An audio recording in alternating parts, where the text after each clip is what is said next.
All right. Good morning, everyone, and welcome to the San Francisco Interfaith Council's weekly online briefing for faith leaders.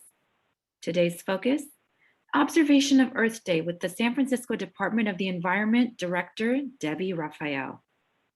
This event is hosted by the San Francisco Interfaith Council and supported by the Joint Information Center of the San Francisco COVID Command Center. Some housekeeping for today. Audio, video, and chat will be monitored and recorded for record keeping, training, and quality assurance. By default, all participants will be muted and video turned off to minimize distractions.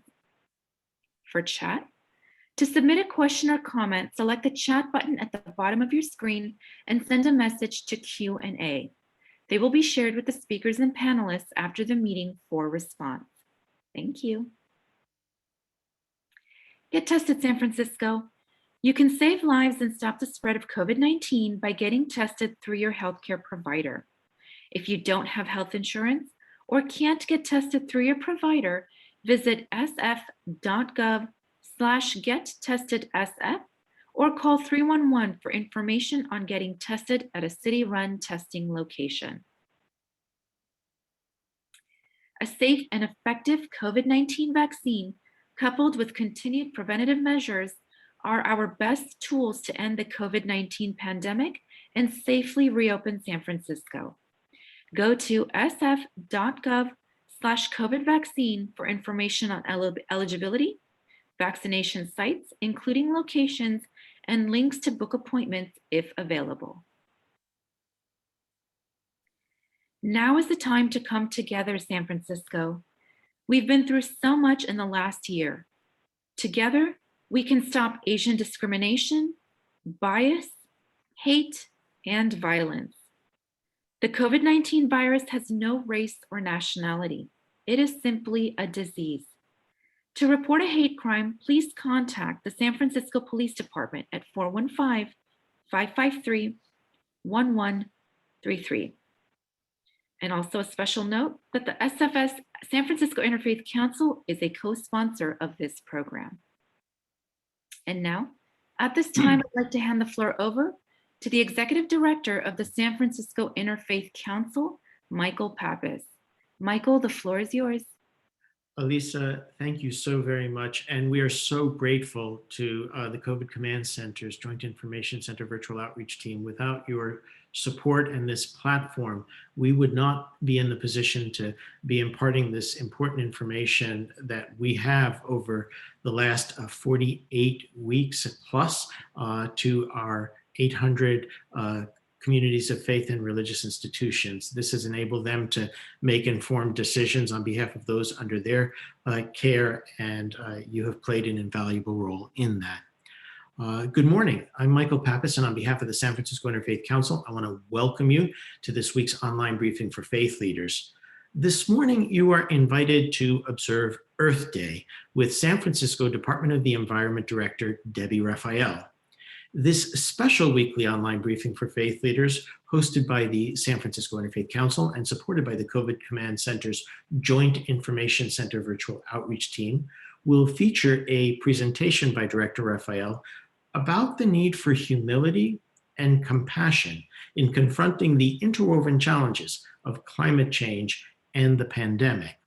Additionally, she will discuss the department's efforts to collaborate with diverse communities of problem solvers, from neighborhood environmental organizations to those from widely different professional backgrounds, as well as her own journey to bring her faith tradition to this work. And now, without further ado, I welcome our wonderful chairman of the board, Kaushik Roy, who also is the executive director of the Shanti Project, to offer a word of welcome on behalf of the board of directors, as well as to read the interfaith statement. Thank you so much, Michael. My name is Kaushik. Good morning to everyone out there, and I want to extend a warm welcome on behalf of our board of directors to you this morning. Over the last almost 14 months now, Michael and Cynthia, our staff, have done an incredible job for all intents and purposes every week, bringing stimulating conversation to the community and having guests who are addressing the most relevant and important topics in our time right now. But I think no matter whatever way we look at it, today's topic has to be considered the most relevant and the most important. Interestingly enough, my daughter, who's in kindergarten, her kindergarten class is celebrating Earth Day today, and she has repeatedly reminded us that they have a trash and fashion show, and she has to come up with a costume made of only recyclable materials. And last night, while we were trying to figure this out in a way that met her standards of acceptability, she asked me a question. She said, "Dad, do you know why we call Mother Nature Mother Nature?" And I asked her why. And she said, "It's because Mother Nature gives birth to everything we have in the world." And I just thought that was so poignant, even though she certainly didn't mean it that way. And a couple of months ago, actually, I was watching the news, and the newscaster used a line that I hadn't heard in some time, but has stuck with me all year, which is that Mother Nature always bats last. And if there are any non-baseball fans, I'll ask for your indulgence. I want to carry out the metaphor and just say if Mother Nature is not at bat yet, she's certainly on the on-deck circle, and it's up to us as a species, really, to see how we continue to respond. We have some old friends with us today. We were actually talking before we went live about how nice it is getting to see more and more old familiar faces. I want to give a special thank you to Director Raphael. You really are one of the city officials who is always most consistent in your support and participation of the council, as well as I know we have Bishop Mark and Lior. Thank you both, and my colleague and friend Fatih, who I have no doubt will share a beautiful prayer with us here in a moment. Lastly, Michael and Cynthia are an incredible staff of two. You do so much more than any two people should ever be expected to. You have the board and the community's unending gratitude. Thank you to the both of you, as always. And if any of you are joining us for the very first time, welcome. And I encourage you to not make this morning your last time, and we hope you will join us again. At the beginning of every Interfaith Council meeting or event, there is an interfaith statement we like to read. It's just a way to take a moment and remind ourselves why we're all gathered here together. This is an interfaith community. Whatever our individual belief, it can be freely expressed here with no apologies. If we are invited to offer prayer in this setting, it should be offered according to the tradition with which we identify.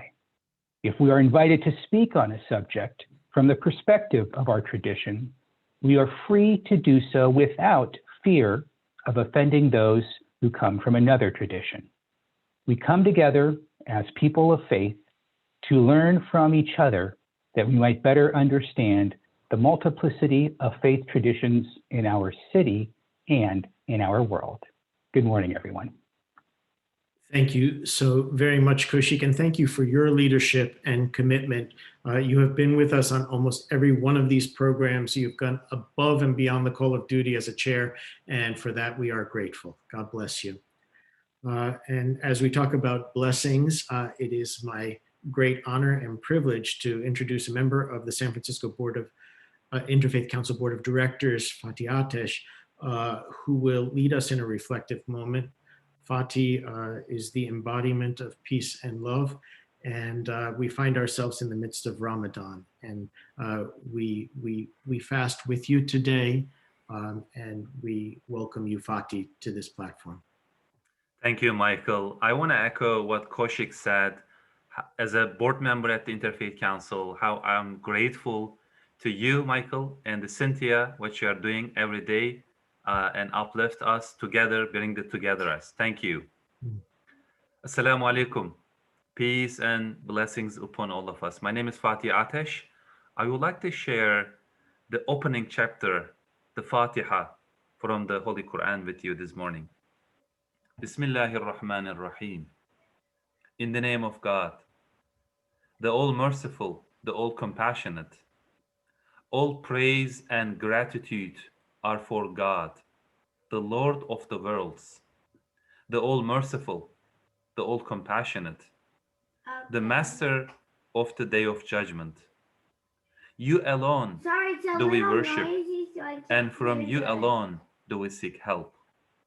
O Allah, guide us to your straight path, the path of those who have favored, not of those who have incurred your wrath, punishment, and condemnation, nor of those who are astray. As you may know, that we are in the holy month of Ramadan. Actually, this is our 10th day. And Ramadan is the name of the 9th month in the Islamic calendar, and it's considered a very holy time for Muslims. It's the month in the Quran was first revealed to the Prophet Muhammad, peace be upon him, and a period of contemplation and reflection on its meaning. It's a month of fasting, extra worship, and charity, and a special time for family, friends, and community gatherings to break fast together. I believe many of you, we break the bread together, we break the baklava together in our Interfaith Ramadan iftars in the past years. In fact, the Muslims look forward to its start and are sad to see it end, since it's a period of slowing down, reflecting on one's life, and trying to be a better oneself. The main goal is fasting, as we learned from the Holy Quran, is taqwa, meaning of consciousness of God, and show gratitude for bounties that we received by God. As we observe the Earth Day today, I'm in the front of the picture of the wonderful Emerald Bay of the Lake Tahoe, as you may notice that. As you observe the Earth Day today, I believe that this goal of the fasting, the consciousness of God, is directly related to see relationship between the Creator and the creation, and see this togetherness as we are the community, not only the human beings, the water, mountains, animals, plants, we are the community. And this idea of the community, in other words, there is a permanent link between us and the rest of the creation. The enduring link is that the all creation is from the Creator, and this link will transcend this world and be present in the next. This implies that the creation is entirely interconnected by virtue of being created by the same Creator and interdependent, relying on each other for both prosperity and goodness. We rely on the rest of the creation as a means of sustenance and as reflections of manifestation of God's beautiful names and attributes. I pray we achieve the goal of consciousness of God through fasting and consciousness of earth. Thank you and welcome.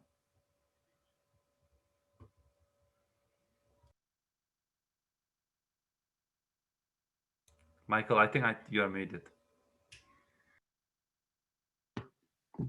Fatih, I don't know if you were conscious of this, but the voice of your child in the background was a reminder that we in this generation have a unique responsibility and obligation to hand over to your children a world that was better than was given to us. And so we bless your children and we bless you. Thank you. God bless you. I get this really unique joy and privilege to welcome Debbie Raphael, the director of the San Francisco Department of the Environment. I think distinct of any of the programs we put on, this particular one is almost like a religious observance because the earth is a sacred place and we have a sacred obligation to care for it. And it's something that I know is near and dear to Debbie's heart. She has been with us when we've been in person as well as virtually And I was mentioning to Bishop Mark earlier, I said, please pay attention because I think that Debbie's sermons rival those that I've heard from most clergy people in San Francisco. And I don't want to increase any pressure, and I know she won't disappoint. But Debbie, we are so grateful to have you here. We're grateful that this program fell on Earth Day and that we can observe it with you. Yes. Oh my goodness. I am so excited about today. Thank you so much for this invitation. I want to start by thanking Fatia Tesh. Sorry, your opening prayer was perfect, phenomenal, and I think my remarks are just an extension of your opening prayer. I also want to say that Kashik Roy, your daughter's definition of Mother Earth is beautiful and also reflective of my comments.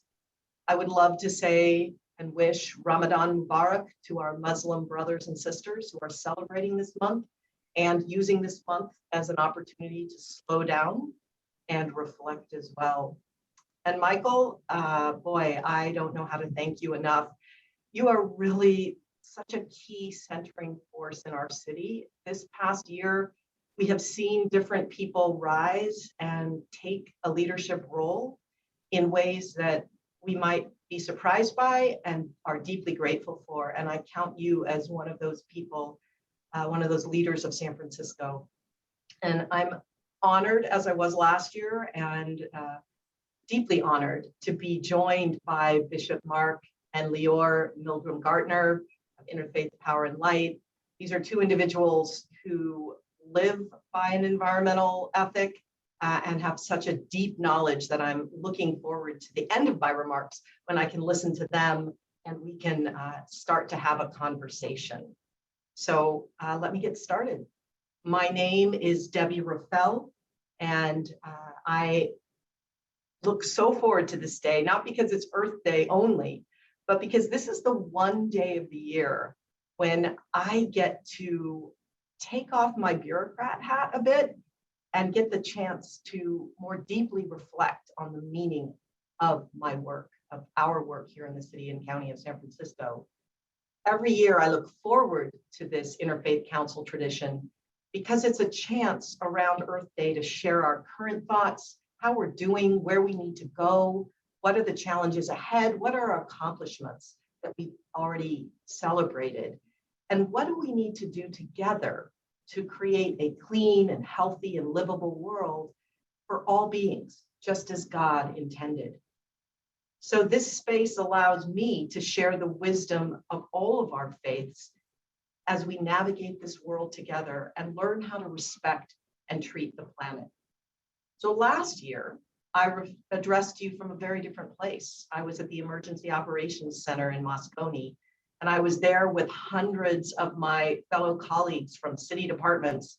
There were elected officials, and there were all these incredible physicians from UCSF, as well as San Francisco General, who stopped what they were doing and came together in a way that was truly inspiring, because somehow we all knew that this problem we were facing back in April of 2020 was just too big and too important for any one person to tackle. And of course, we've spent the last year confronting an overwhelming list of crises outside of the pandemic. You remember the wildfires and our orange skies and toxic air here in San Francisco. We had an election season that left us exhausted. There was a social justice awakening to the chronic police misconduct and the murder of Black people. And of course, this week reminds us where that's taken us. The last year has seen businesses struggling to survive, parents struggling to work while caring for those children, teachers afraid and conflicted about doing what they love best. And here we are today, celebrating our Earth. It's impossible not to be touched by all of this, not to be changed by this year we've all been through. For me, I'm left with both a deeper connection to my work, as well as a deeper understanding of my place on this land and on our planet. And I have to share with you that this deeper understanding has been shaped recently by interactions and experiences I've had with the American Indian Cultural District. These conversations, this research and reflection culminated in the Commission on the Environment adopting a land acknowledgement statement and having discussions about the lessons from Indigenous cultures. On a more personal level, it's resulted in a recognition and understanding, an awareness that we are on stolen lands, that the Ramaytush Ohlone were and are the stewards of these lands, and that our path forward as a species to heal this planet, to become the world that we want to be in, is in fact deeply shaped by Indigenous science. Because these Indigenous ancestors understand, and in fact, they understand the same things that Fatih was talking about in Lessons from the Quran, that we are part of the earth. We are not separate from it. We are linked to the bodies of plants and animals. And I'm also learning in this time of crisis that what's needed is not a rush to action, but actually what is needed is a pause to consider our responsibility to one another. And so I'm drawn these days to the concept and the importance of practicing humility. Well, this being the San Francisco Interfaith Council, let's take a moment to consider the origins of the word humility. As defined by the dictionary, humility comes from the Latin word humilitas, meaning humble. And humble comes from the Latin root of humus, meaning earth or ground, grounded from the earth. Humility, humble, being grounded from the earth. In the Judaic, Christian, Muslim, and indigenous traditions, humans come from the earth. So humility seems like it should be in our bones, a part of our souls. But how is it then that we can sometimes stray so far from that humility that is infused in us by our Creator? I believe that humility is crucial to this era we find ourselves in. And of course, it's a common theme in all of our areas of faith.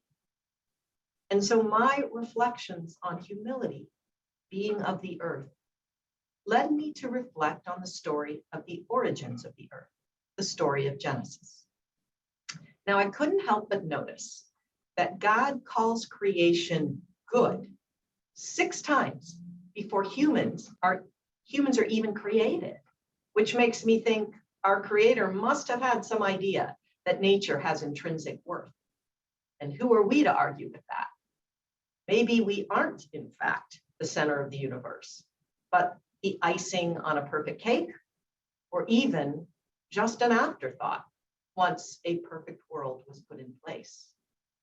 If we really think about this, you might, like me, see that it takes quite a bit of humility to accept this higher order. So as I was reading a bit deeper into the text of Genesis, I discovered, for me anyway, a fascinating dilemma. And this difference came in the translation or interpretation of the original text. Now, I know we're all familiar with the fact that we are translating and you can have different meanings or interpretation assigned to ancient words. And sometimes that interpretation differences are simple, like the choice of creepeth versus moves for describing animals that occupy the land. But sometimes those differences feel more fundamental and important. And it was in the translation of the text about the 6th day of creation that I found something that became central to my way of thinking about the importance of humility. So the words I'm talking about come directly following a phrase that I have heard so many times: be fruitful and multiply, be fruitful and multiply. So the 2 translations I noticed were be fruitful and multiply and replenish the earth. I also found be fruitful and multiply and fill the earth. Replenish, fill. So the full sentence: Be fruitful and multiply and replenish/fill the earth and subdue it, and have dominion over the fish of the sea and over the fowl of the air and over every living thing that creepeth or moves upon the earth. Well, which translation do we choose? What did our Creator mean when we were given dominion over the land, plants, and animals of this planet? Did our Creator mean to fill and dominate, or rather replenish and steward the lands? Of course, this debate is not new. I do think, however, it is worthy of particular reflection this year. In this past week, where the consequences of a dominant culture, a history of filling the land, are hitting us so hard, especially those of us with the privilege that comes with a white body. On one level, we've all heard about the consequences of filling the earth, the dire warnings of mass extinction. A recent United Nations report warned that the global rate of species extinction is thousands of times higher right now than it has been on average in the last 10 million years. A consequence of humankind's filling of habitat. A consequence of our dominance over the fragile ecosystems of the planet. And there have been so many other examples of dominance this past year. The dominance of the default of whiteness, the dominance of police misconduct without consequence, the dominance of anti-Asian violence and scapegoating, the dominance of erasure of indigenous people in our own backyards. So for me, this past year, feels like a deep lesson in humility.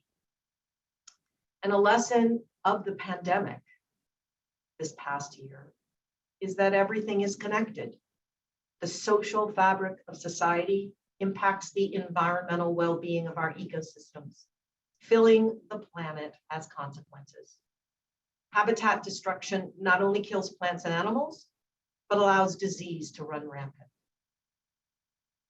So what if we accept the choice and choose replenish rather than to fill? What does it look like when we approach our lives with humility rather than with dominance? On days like this, we are reminded that we have so many signs of humility right in front of us. We have adapted to support each other every day this past year. We've discovered that we are able to grow and evolve even after such trials and tribulations that we've been forced to face. And while we are slowly overcoming this pandemic, we are coming to terms with how complex and interwoven our planet truly is. So today, on Earth Day, let's find the same inspiration and hope that underlies our faith in the vast potential of humankind as collective stewards of the earth. This last year has shown us how crucial each person's work is to repairing and replenishing our world, whether educating our children, making sure the neediest among us have food on their tables, working overtime to create a vaccine that protects us. We have found inspiration and humility, even in our darkest hours. We are strengthening our ecosystem of care. So my call to action as we close is this, that we choose to replenish the earth rather than to fill it, that we replenish our hearts, replenish our spirits, take care of this planet together, that we choose to seek and cherish and practice humility, remembering that we are part of the earth. After all, the difference between a world centered on stewardship as compared to a world centered on dominance is the ability to be humble, humus, grounded, part of the earth. Thank you. Debbie, as you know, we record these sessions. I've never been so happy that we've recorded a session as today. And I'm praying that especially the faith leaders that are online will share this spiritually rooted theologically grounded reflection with their congregants as well. We have two panelists with us today, and I know you know both of them well, and they both bring so much richness to the conversation.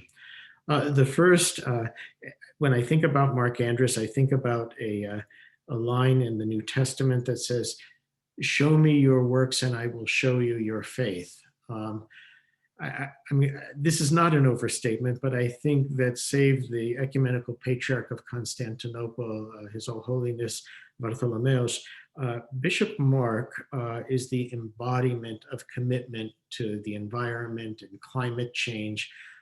He has committed academically to getting a doctorate in this field. He was at the Paris Climate Accords. He preaches it from the pulpit, and he goes out into the streets, and in his actions, which speak louder than words, he has made a difference. Bishop Mark, we are humbled that you are with us today, and we are grateful. The floor is yours. Michael, thank you so much. I'm the one who's humbled, and I take everything that Debbie has said about humility, and it speaks so much to our faith, doesn't it? The understanding of the earth, giving us the grounding to have wisdom and a vision. I want to thank Chairperson Roy for his beautiful leadership of the Interfaith Council. I'm glad to be with Debbie. Fatih, I'm always waiting for your prayers. It's such an honor to pray with you and to be led by you. Michael, you're an inspiration to me. Lior, I'm glad to be here in this panel with you. It's always so good to see you. And there's quite a team that makes this SFIC briefing work. And I'm really grateful to all of you and all of you who are joining us. Really beautiful. I want to tell a quick story I shared with the folks in the waiting room before we got going here on Earth Day, when our president has announced the ambitious, nationally determined contribution to the Paris Agreement, a new one for the United States at 50 to 52% reduction by 2030. That's, as Debbie and I were saying, it's a very heavy lift, but it's absolutely what has to be done. In 2016, on November the 9th in Marrakesh, the day dawned with the realization at the UN Climate Summit with 30,000 climate activists, advocates, negotiators, heads of state there, that the United States, we had elected a president-elect who was a climate denier and vocally and many times had said he would take us out of the Paris Agreement. It was hard to absorb. There were a lot of tears, a lot of fear, but I was blessed to be in a group in a hotel conference room later that morning, about 10:30 that morning, with the group, the U.S. Climate Action Network, US CAN. I think I was the only faith person, there from a faith body in the room. It was mostly climate scientists, climate advocates. And one of them, a climate scientist, literally had taken the back of an envelope, the old story, and he had done the calculations about what would it take for us to keep the Paris Agreement without the federal government. And he said, we can do it. And that was the beginning of a movement that has gone on for the last 4 years called We Are Still In. It's now called, as Debbie said, We Are All In. We are all in. And here's what I want to say. President Biden and his team cannot do it. It's essential that the federal government's back in, but they can't do it alone. It will take what Envoy Kerry and Administrator McCarthy are calling a whole society approach to be able to heal our planet, this fragile earth, our island home. So what are we going to do? Debbie Raphael cannot do it herself. She has set beautiful goals for San Francisco of net zero by 2050. And I know that she will lead us to keep those goals. But those are our goals that require us to do our part too. As Speaker Pelosi always says, we the people. Out of many, one. She keeps reminding us that this is what we say as the American people. So as faith leaders and faith people, people of religious adherence, what are we going to do? What is our contribution? Well, let me say this. At your household level, you and we collectively control 40% of greenhouse gas emissions in the United States.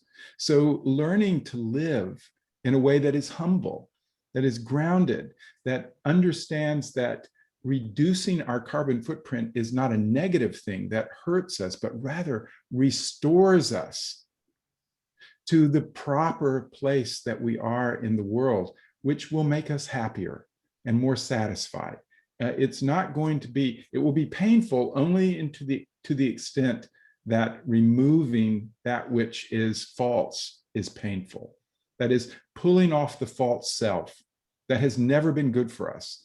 Pulling that off will hurt, but passing through that to the place of genuine humility will satisfy us because we will be aligned with the dream of God. And so that's one thing we can do. We can also advocate.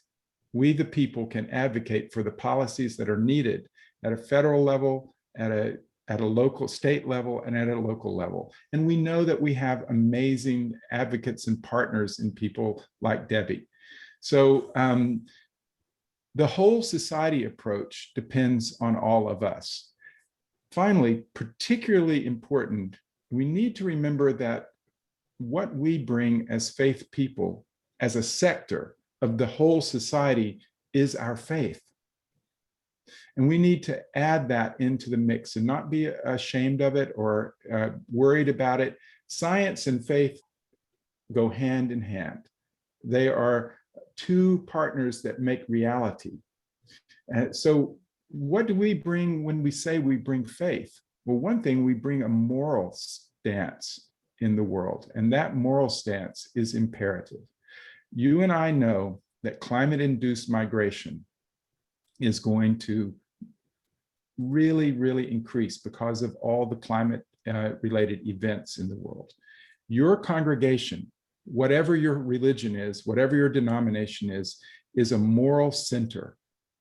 And it stands for welcome and solidarity and sanctuary for people. We must exercise that in order to protect people who are feeling the frontline effects of climate change. So that's an example, a big example of what we, faith people, can do in this effort of being a whole society working together to heal the planet that God has made. So thank you so much. I appreciate the time to be able to speak with you. Michael, is this the moment I'm to pose a question to Debbie? It is indeed. And if you, I'm looking at the time and I think we might have a little extra time. So after Lior asks hers, if you have a follow-up, we can come back to Debbie as well. Great. Debbie, I loved that you were focusing this year and in your life, not only on humility, but a return to the attentiveness to the indigenous population that did tend, and as you said, still tends and is responsible for the land that we're on, the Ohlone land here, the coastal Miwok in Marin County. I wonder if you could speak a little bit about what that attentiveness to what Kat Taylor, not the Kat Taylor married to Tom Steyer, but in the book Tending the Wild, talks about indigenous pathways of tending the earth here in California over centuries that she writes about, and what the reality is currently today. What can we learn from indigenous wisdom, indigenous science, as I think you said? what have you learned, and where do you think we might turn for that learning? I think it's such an important source of wisdom and truth for us today. Oh my goodness. First, I just want to do an observation that the bureaucrat scientist gave a talk about faith, and the Bishop Mark, in his remarks, was talking the call to action and the actual stuff about goals and, you know, I love that upside downness of this Trading places. I just love it. It's such a wonderful thing. And this idea of working as a whole society. And of course, Bishop Mark, you asked me a question that is very challenging to ask me in public, because this is a fairly new journey for me, thinking about Indigenous science, Indigenous lessons. When I was the head of the Department of Toxic Substances Control, which is a state agency, we did a lot of work with tribes and what they call tribal consultation, where I personally, as the director, would go to the tribal lands and talk about how we were going to clean them up in a way that didn't destroy even further their sacred connection to the land. And it was there that during that moment, before I came to be director here, that I started to witness firsthand what it means to not feel that you are different from the earth, that the earth is part of your body. So when you destroy the earth, when you poison the earth, when you dig up the earth, you are assaulting my body or the body of the Indigenous person with the same force that you are assaulting the ground. When the dominant culture poisons the groundwater, they are poisoning the soul of the people, the Indigenous peoples as well. That was something that I think I knew in my head, but I witnessed it and it became part of my heart. So recently, when as part of the equity work that the city and county of San Francisco is really endeavoring on right now, we started to welcome in lots of voices, including Indigenous ones. This idea of Indigenous science became a word that was offered to me that I just love, because there's such humility in putting the word Indigenous and science together, because we tend to think that technology and all of us and our answers are going to solve the problem. But what Indigenous science, these pathways that you refer to, are showing us is that when humans understand that they are part of nature, then the solutions that they create are part of nature and become part of the healing rather than something putting on top. It's as if we are treating symptoms versus root cause, right? So when we try and pull carbon dioxide out of the air, that's great, that's a symptom, but the root cause is that we're completely devastating our environment and taking fossil fuels that are meant to be underground and burning them and putting them into the air. So Indigenous science, Indigenous pathways help us, I believe, unpack, unpeel the onion, whatever the metaphor is, to get to root cause. And in a way, I see the connection with what you talked about, the pain of pulling off our false selves is really that pain of acknowledgement, of humility, that false self, that dependence on technology, that thinking that we can fix our way out of this and still do everything we want to do the same, is not actually true. And so let me give you an example of an Indigenous path. So Indigenous peoples understand that fire is a really important part of an ecosystem. It's not something that you just want to keep shutting out because fire rejuvenates land. Well, the problem we have is that we create land use patterns that make fire the enemy, because we are building at that interface, that wildland urban interface, so that now we must suppress fire because it is endangering humans. And so an Indigenous path invites us to think about, how do we live with fire? How do we manage fire to help us, rather than going head on into fire by expanding and expanding? And so the answer to that, interesting, is density and infill. So you can see how you take a concept as fundamental as living with fire, and it comes to a housing policy. So there's these links that if we open our mind to looking for them, they're so profound and they're with us in many, many levels. And that's just one. Well, Debbie, I'm smiling so broadly because if this is the beginning of your learning about Indigenous science and pathways, we've got a lot of joy to come as you learn more and more. That could be the whole of the law, as Jesus said, the idea that we are not living in a world of subjects and objects. We are living in an intersubjective world. And the healing that we do with the earth is also healing us. And this is what you're saying. It's so beautiful. Thank you so much. Thank you, Bishop Mark. And thank you for that question, because you teased out something that I asked Debbie to address, and that was wildfires. And she did it in the most subtle and lovely way. And Debbie, I'd like to pick up on your theme of humility in introducing our next panelist, Leora Milgram Gardner. You know, the San Francisco Interfaith Council counts as its constituents the 800 communities of faith and religious institutions in San Francisco, from the most conservative Orthodox to the most progressive liberal. We're a staff of 2 with limited capacity. And I think humility is realizing your own limitations and your own capacity. As a result, what's emerged have been interfaith coalitions on single issues that have an expertise in a particular field. And so rather than look upon them as our competition, we look upon them as our partners. And I can tell you, anytime I get a question about the environment or climate change, Leora is the first person I go to. And I will say, if I ever give up my Mustang and get an electric car, it's because Leora has been a good proselytizer. Leora, the floor is yours. Thank you so much. I'm so honored to be here and echo the praise and wonder of all of the teachers and scientists and preachers who spoke and worshiped before me. It is an honor to be here.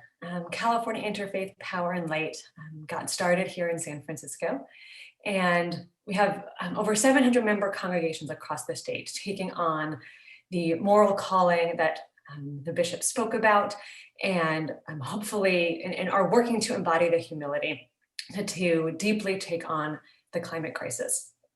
And it is through actions of solar panels and preaching and organic gardens and connecting the dots and living this that our congregations are making an impact.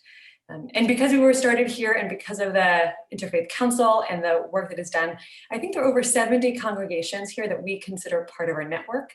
And we also try to embody the Interfaith Council's ethos of all are part of the work that we do. Some of the congregations, they take on the moral calling. They understand that faith traditions have a unique responsibility to care for the earth, to care for the future, and to care for the neighbor. And this has been done, as I mentioned, with solar panels from before it was cost effective. And now as we no longer are just thinking about mitigating climate change, we also understand that the impacts are here. They're hitting our homes, they're hitting our communities. And increasingly, our congregations are looking at adaptation. What does it mean to, in this moment, care for one another? And it is a responsibility that is tremendous. And it is a responsibility that these congregations are analyzing, pursuing carbon neutrality, so like how they themselves can model what it looks like to emit no emissions at all into the environment, taking on such projects as solar and battery storage, so that when, right, there's no longer an if situation here, but when the grid shuts down, that they can put on their lights and be a beacon of hope and spirituality, but also electricity for their neighbors. They are looking, like Grace Cathedral actually, in installing public EV chargers, because electrifying our cars and our transportation is a critical piece of the moment. And And not everybody has access to a parking lot or to a garage where they can plug in their own car. And so we understand that providing EV charging to everybody will require our communities to step up and create resources for all. And I so often love talking about the win-wins of environmentalism. It's good for our soul, it's good for the environment, and very often it's also good for the pocketbook. But in this moment, we're actually finding that taking on these community needs is at worst cost prohibitive, but at best it's something that the wealthiest of our congregations can do. But in this work and in this moment where we all need to step in and participate in this effort, we need more resources for the individual congregations to offer public good. And so what can the city, what can we as individuals, how can we support congregations, community centers, and the like taking on these climate efforts and taking care of one another? Any ideas? You're muted. Yeah, I didn't realize that was my question. I thought I was still listening intently to you, Lior, and thinking, you know, I thought you were going to answer that question. So, let me make sure I got the question, because I was really listening to your train of thought. The question is, how can we? Can you ask me the question again more separately? So I don't want to get it wrong. Yeah.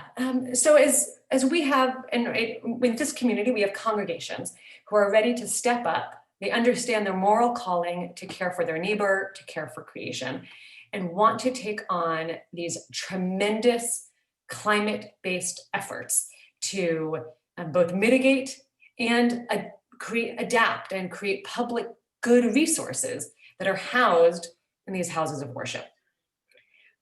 But doing so often requires intellectual expertise of how to do it.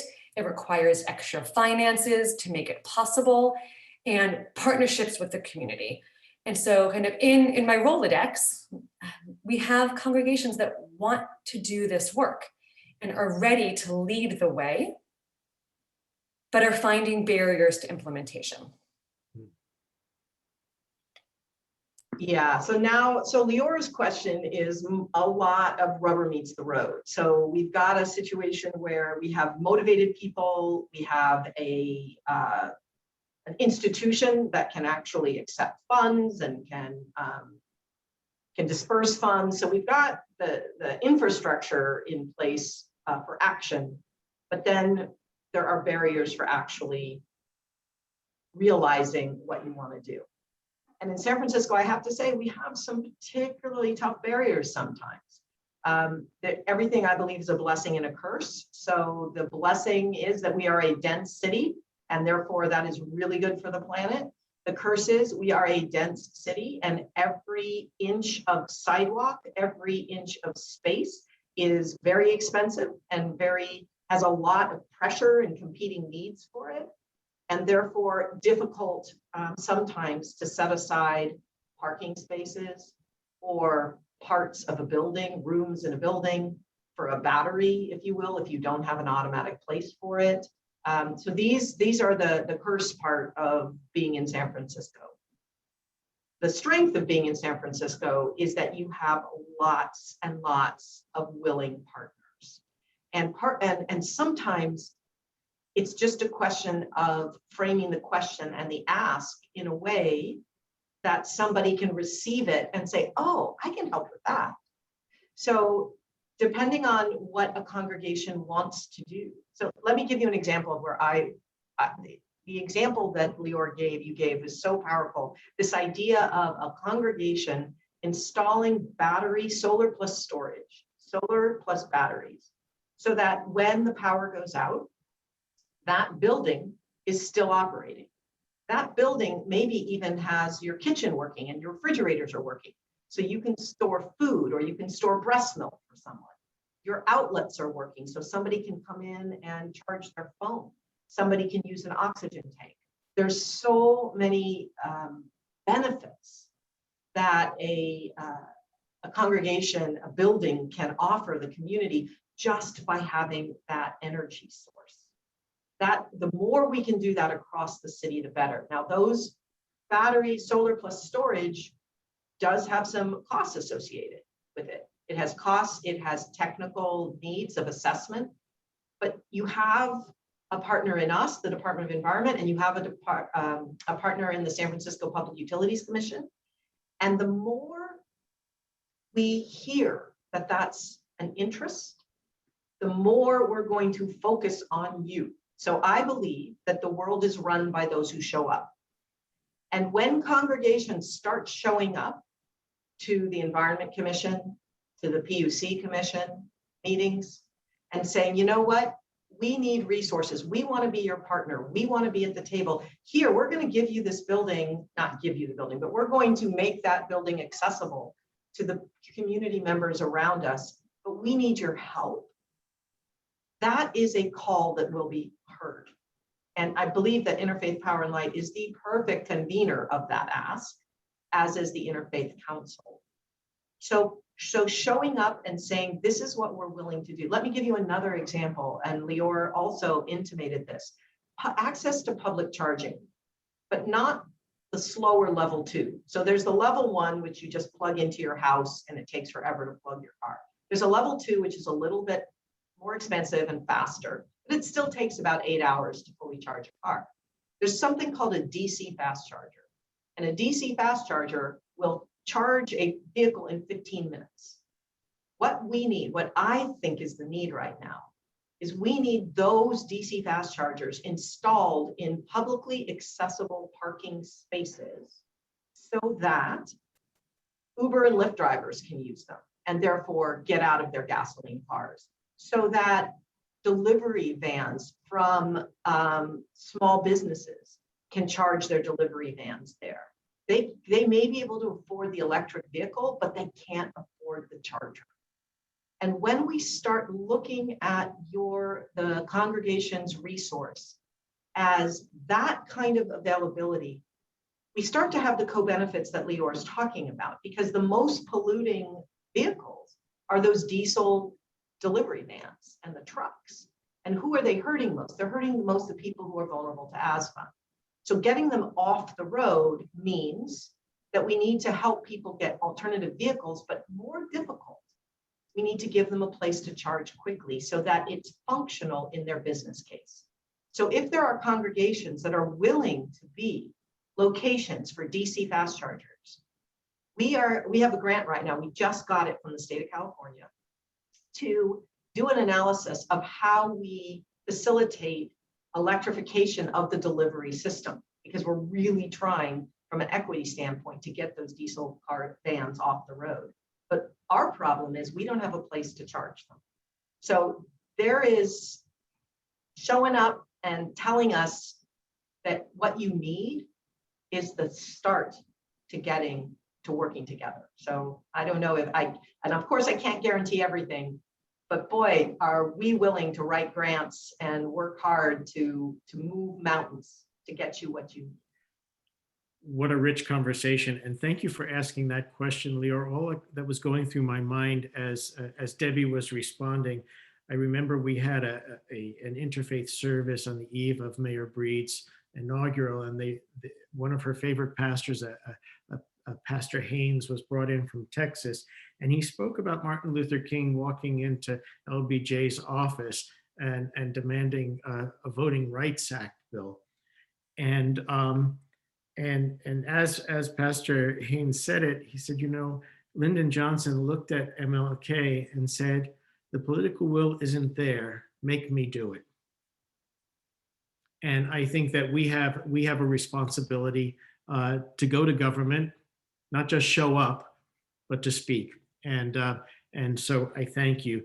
There is so much more we could have said today, and so I think it begs a follow-up conversation. I hope we're together before next year at this time. I want to thank Debbie in particular, but also Bishop Mark and Lior for your presentation, for your insights. The collaboration here, wonderful, as well as— Michael, may I just one that Yes. I would be remiss not to acknowledge that a couple of years ago, the Department of the Environment did offer an incredible grant to help 10 congregations in San Francisco pursue carbon neutrality. And so that was indeed the launching to that initiative that inspired us to learn just how challenging it would be and how much work there is to do ahead. But that was the beginning of a very important path. Thank you. Bishop Mark, do you want to get a word in since just out of respect? Simple gratitude to spend this time with you on Earth Day is a real blessing to me. And I think we are in a sacred circle and are all blessed by being together. Thank you. Amen. And to Kaushik and Fatih, thank you for your participation and the special role you played today. As we're saying thank you, Cynthia Zambucas has been acknowledged a couple of times, but can't be acknowledged enough for all that she does to support this program, as well as our amazing team at the COVID Command Center, John McKnight, who is the Community Partners Group Coordinator, Alisa Karawala, who produced this program, along with Sharon Walton, lead, and Hafisa Saleh Bai. We invite you next week to join us when we will be joined by San Francisco Police Department Chief Bill Scott to discuss the perspective of SFPD, especially here in San Francisco, on the George Floyd verdict, as well as precautions being taken to protect our Asian sisters and brothers in this milieu of violence and hatred and discrimination toward that precious community. This brings to a close our program today. Thank you for being with us, and we look forward to being together next week.